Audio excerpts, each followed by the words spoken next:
I'm today talking a little about threat intelligence, threat hunting, and incident response. Most of the people in this room or online, welcome to the people joining online as well, probably don't know much about me. So I'm going to tell a couple of words about myself first before I go to the subject.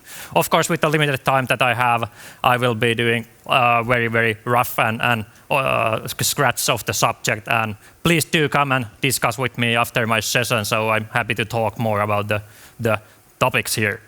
Cool. So who am I? My name is Jouni Mikkola, as stated, and I've been in IT in total of around 15 years now, I think. From those 15 years, I've been doing quite a lot of normal or traditional IT consulting, Microsoft stuff mainly, and for the past 4.5 years or so, I've been with Nixu, basically. This is my first role where I'm only concentrating on security. I started as an incident response investigator, very technical role, and I've been doing that for the first 4 years of my career here in Nixu.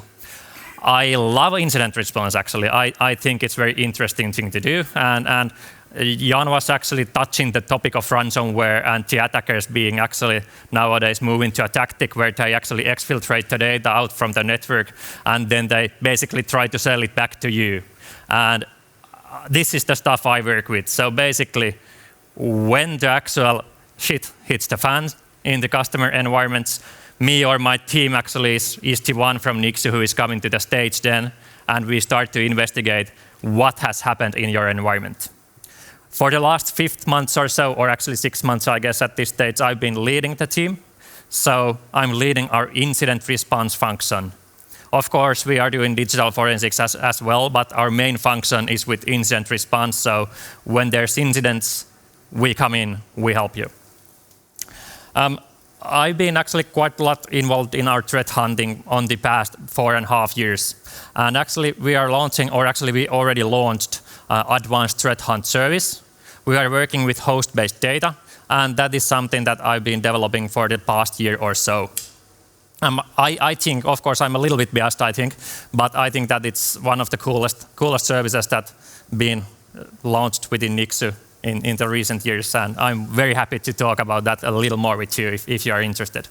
That service is based on EDR tools, endpoint detection and response, and we are trying to get it running currently. Or actually, it's running already quite well. We have a couple of customers, but we are, of course, looking for more all the time. Cool. Then to the journey of an actionable threat intel. As stated, I'm going to touch many subjects here, and very briefly, just because I have a very limited time available today. So, first things first, if you don't know what actionable intel is, it's basically something that you can take action upon, intelligence that you can take action upon. So threat intelligence can be either actionable or non-actionable. The non-actionable is the stuff that is very much important for the customers, and they are very much interested in the threat landscape that they are actually facing. The actionable intelligence, on the other hand, is the things that you can actually hunt for. You can look for this data. And the most simple form of actionable intelligence is basically indicators of compromise, or IOCs. And I think that most of the audience here knows what those are, but basically they are often the IP addresses, the known bad IP addresses, the known bad file hashes, and the known bad domains. These are very easy to hunt for. They are the ones that you go to your CM solution, for example, and hunt for them from there. Then when we are moving to the vulnerabilities, I have 2 examples here. Log4Shell, which everyone here knows, I think. It was something that was keeping the whole cybersecurity very busy during the last Christmas time. At least myself, I was working around 15 hours each day for a couple of weeks in a row. Fortunately, at least from the incident response perspective, that wasn't as bad as it could have been. Then the Spring Shell was sort of a similar thing than Log4Shell was. However, it was limited to a very specific configuration, and thus it wasn't actually affecting very many customers. It was affecting very limited scope. Both of them are working pretty much the same way, and from threat intelligence function, it's very good information to pass on to your other teams that are actually trying to solve the issues and help the customers to see if they have been actually abused. Then the techniques here, there's 2 examples, KRB relay up. This is basically no fixed privilege escalation in Windows. So basically, the attackers can use that specific technique to escalate their privileges from normal user to admin user, if I remember correctly. Sorry, could be wrong. Could have been also to system. Anyway, this is something that Microsoft is not going to fix per se. However, there of course is already a fix, which is mainly changing your Active Directory settings.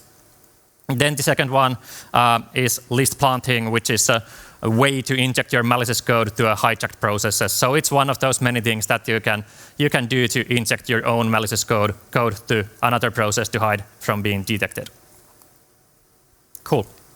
Then, what happens?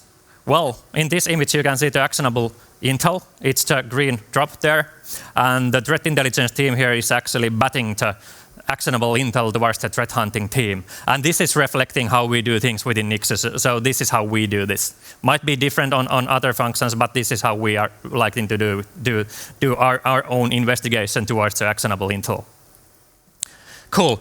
So the threat hunting team takes the actionable intel, it takes the green drop there, and then starts to analyze the data that they got. So initial analysis is making sure that we are using the right tools to start hunting. So for example, with IOCs, it's simple. We have actually 2 service levels. The IOCs are going to our standard service, and all the others are going to the advanced service. But on the pyramid of pain on the right side, you can see that hash values, IP addresses, domain names, so basically the IOCs are the ones that are actually very easy to spot. When we are going up on the pyramid, we can see the host and network artifacts, tools, and TTPs. TTPs meaning tactics, techniques, and procedures. These are the ones that are actually very hard to hunt for, or very hard. It depends on the vulnerability or the technique. Some of them are very simple. They are easy to find in the environments, but some of them are not. And what is threat hunting? Just a couple of words. It's basically a proactive hunt or approach to detect threats within the environments. Often it's best to build your threat hunting towards hypotheses which you try to prove wrong. Proving something right is much more complicated than proving something wrong or disproving something from happening, basically. And the main thing that we do is we are filling the gaps in the security monitoring. So we are not trying to fight our SOC guys. We are complementing our SOC with the service, basically. So when the threat hunting team takes action on the green drop, we first need to set out our tasks. So basically, we need to know if it's a TTP, technique or procedure, or is it an IOC. If it's an IOC, then it's easy to hunt for, but when we go to the TTPs, we are using the hypothesis approach. So we are trying to disprove that the certain technique was actually used in your own environment. And how we do this is often we are actually running the technique or the proof of concept code in our own testing environments. When we do that, then we can see that, hey, our queries are actually working. We catch this thing. And when we know that we catch this thing, we can go to the customer environments and start to hunt for that specific technique. Of course, there will be extra challenges in the customer environments because there's much more data. Our testing environments might be maybe 20, 30, 40, 50 clients, but in the customer environments, we might have tens of thousands. So the amount of data is much larger, and actually the amounts of false positives are usually quite high. So we need to tune it up. Well, what happens when we catch the prey? So when we make a hunting within a threat hunting service, or actually in the threat hunting assignments altogether, we of course are reporting those to the customers, but also if the customer wants, we can initiate the incident response investigation at this stage. So basically, because we have the both functions, we can throw the ball to our incident responders who are, well, at least in the picture, they are barbecuing some nice lunch for themselves. Hopefully they are not that idle always. Cool. Then from the incident response part, basically what the incident responders are, they are very much like the firemen. So basically the team comes in when the roof is on fire. And this is a good differentiator from the law enforcement. We don't necessarily almost ever actually investigate the perpetrators' machines within incident response process. That is what the law enforcement does. We are investigating the machines of the victims. That is a good differentiation. And also one thing to note is that I think that Jan also touched this a little, but the threat actors used to be a little slow on their actions. So they might have been lingering around for years in one single environment before they actually launched their malicious code. Nowadays, it's only a matter of hours or days. So for example, on Friday evening, a threat actor might be able to access your environment, and 2 or 3 hours later, your whole environment might be actually encrypted. And that is why you actually need to have a rapid response in these cases. And that is where our incident response guys come in, basically. On the slide, you can see some of the process steps that we are helping the customers to take when we are doing the incident response investigation. So basically, we start by containing the threat. Then we move on to the eradication phase, where we are trying to make sure that there is no malicious code or access left behind for the attackers, basically doing a root cause analysis on how the attacker got in, what they were able to do, what was the actual cause for this. And then, part of this phase already, we try to prevent the attacker or the threat actor to actually using the same vectors once more. And finally, we help the customers to actually recover from the situation. Then, when the incident has been actually handled, we of course give cake to everyone. Yay! And on top of the cake, the actual Security Operations Center gets the indicators of compromise. So we are finding quite a lot of IOCs while we are investigating things. And when we find these, we are actually automatically, well, I say automatically, but we are manually actually adding them to our SOC's threat intelligence database. And from there, alerts will be raised if those same IOCs will be seen in any of our customer environments. Then, how our teams are actually cooperating. On the left side here, you can see the threat intelligence team. It's the one which is actually holding the bat. So what do? They are feeding the IOCs to the threat intelligence database, which is actually being used by the SOC, the Security Operations Center. They are also drawing the actionable intel to the threat hunting team. And maybe most importantly, they are strategically reporting towards our customers. So those are very fine-tuned and very informative reports that our customer gets from our threat intelligence team. Then the threat hunters, the threat hunting team. Basically, again, we are feeding IOCs towards the SOC. We are making our SOC better with our own findings. We are also, because we are constantly creating new detection rules, we are creating queries to detect stuff. Then often we are actually facing a situation where we have a query which provides no false positives. And when we have those, we feed those to our SOC. Hey, have a rule. And then they actually can start looking for that information on the SOC service perspective. With incident response, we are very close. For example, well, as I stated, I'm an incident responder or former incident responder, and also I've been actually building up the threat hunting capability within Nixu. So of course I know that we can actually work very well together. We collaborate on a daily basis.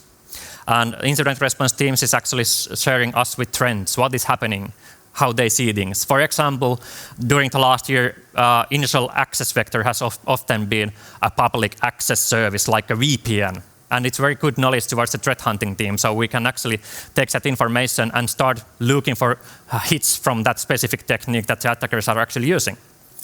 And the customer gets from us basically proactive monitoring and also monthly reporting.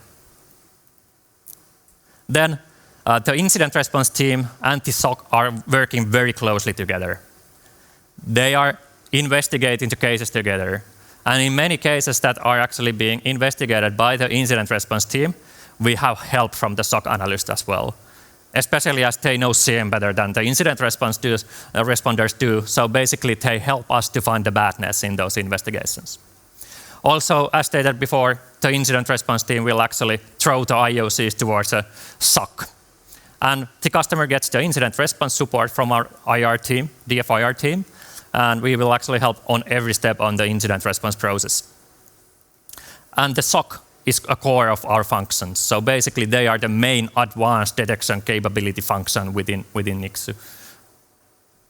We are trying to work very closely together on all of these functions to provide better visibility towards the customers. Thank you.